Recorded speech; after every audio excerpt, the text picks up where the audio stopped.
Luto tayo ng mga kababayan, masarap na gulay. Ayan sari-saring gulay. May malunggay, yan, tsaka kalabasa.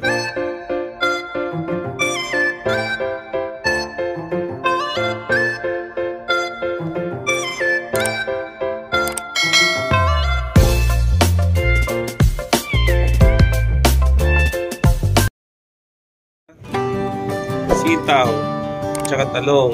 Yan, ito tayo mga itong malunggay natin mga kababayan. Bagong pitas yan mga kababayan. Niluluto natin. Yan. So, haluan natin ng saluyot tsaka alokbati. Yan, so nakapagluto na rin tayo ng kanin. Yan, ang luto. Yan. So, sinahanap na rin natin yung lutuan natin ng gulay. Yan tingnan natin kung kumukulot na. Wow! So, kumukulot na kababayan nakulot na yung natin mga kababayan, paggulayan natin. Ganito yung maggulay ng biningjeng na tinatawag yan.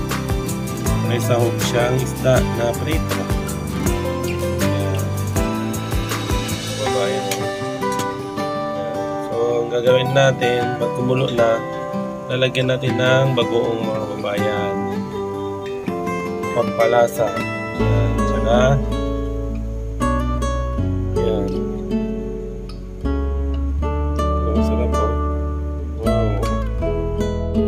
ito mga kababayan, naiwan na natin yung ihahalo natin. Yan. So, ito yung uugasan na natin yung gulay natin na saruyot tsaka alokbati.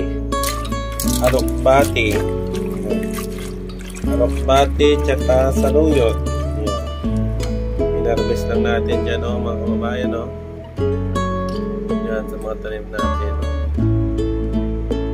Tanim natin ng mga sitaw, mga talong, yan, tsaka mga alokbati, tsaka yung mga saluyot, yan. So hanggang dito na lang mga kababayan. Thanks for watching. Yan, salamat sa mga subscriber natin dyan na nakasubaybay sa atin. So ngayon lang na naman tayo makakapag-post ng ating video. Yan, maraming salamat. Bye!